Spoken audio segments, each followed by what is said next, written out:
Welcome back, Nerd Squad. My name is Roy Destroya, and this is Top 10 Nerd. Since her debut in 1964, Natasha Romanova has amassed quite the fan following. She's been ranked as IGN's 74th greatest comic book character, Comic Buyer's Guide's 31st sexiest women in comics, and has made multiple appearances in movies, TV, video games, and even live theater. More on that later. So let's take a look at the top 10 Black Widow's surprising facts.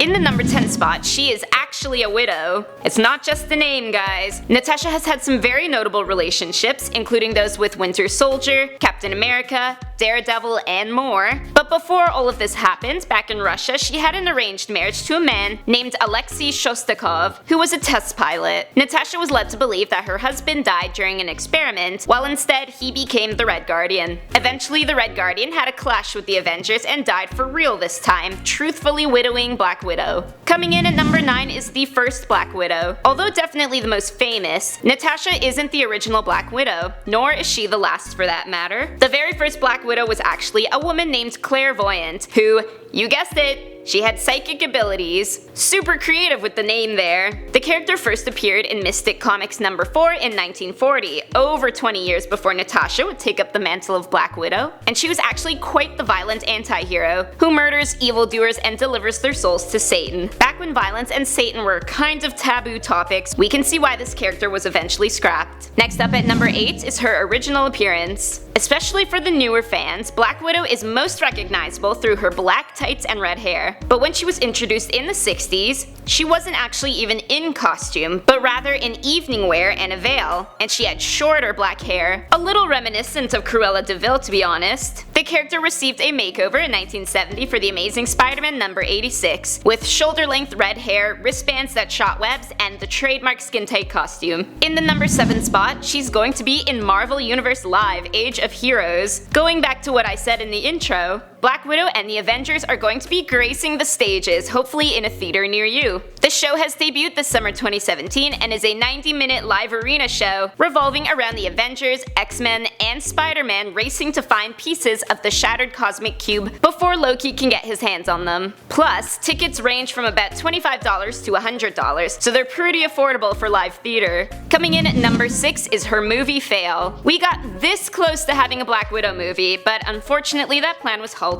In 2004, Lionsgate bought the rights to Black Widow and attempted to capitalize on the recent successes of other female-led movies, such as Tomb Raider and Kill Bill. They even hired X-Men writer David Hayter to work on the script. Sadly, there was an influx of female-led movies that all bombed shortly after that, and Lionsgate pulled the movie due to market oversaturation. There are still talks of a Black Widow solo film, but I will believe it when I see it. Next up, at number 5, she was almost played by Emily Blunt. The English actress best known for her roles in showstoppers like Devil Wears Prada and Into the Woods, had officially signed on to play the superhero in Iron Man 2. I'm having a pretty hard time seeing it, but I don't know, it could have worked. However, her filming schedule for Gulliver's Travels interfered with Iron Man 2 and she dropped out. Though she's probably feeling some regret, Blunt claims she is glad to have not taken the role because of how poorly female characters are often portrayed in superhero movies. Which brings us to our next fact. Up next at number 4 is the Age of Ultron controversy. With no solo movie of her own, we are happy enough to have Black Widow as one of the supporting stars in the Avengers films. However, not everyone shared the sentiment. It all started when Jeremy Renner and Chris Evans jokingly called the character a slut, which sparked outrage and had people pointing out all the ways her character was demeaned in the movie and used only to further the men's progress in the movies. Plus the line where she felt she was a monster because she couldn't have kids. Trust me girl, those Russians probably saved you a lot of trouble. In the number 3 spot, she wanted to be a fashion designer. In the Daredevil comics back in the 70s, Natasha and Matt Murdock moved away to San Francisco together and proceeded to live a pretty mundane life away from the stressors of being a superhero. Daredevil isn't adjusting too well to the quiet life, but Natasha gets lost in dreams of designing clothes. For a woman coming from Soviet Russia, designing clothes gave her the freedom to choose what kind of woman she wanted to be for the very first time.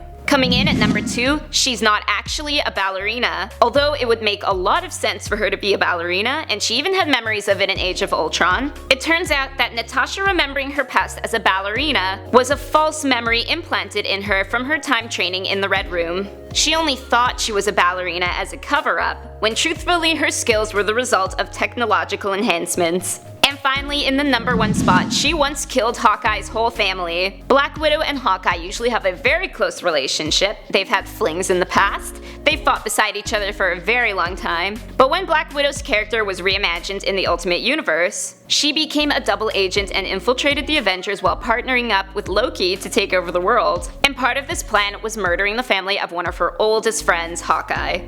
So those were the top 10 Black Widow facts. Let me know in the comment section down below who you want facts on next. My name is Rory Destroya, thanks for watching, and don't forget to subscribe so you never miss another nerdy list.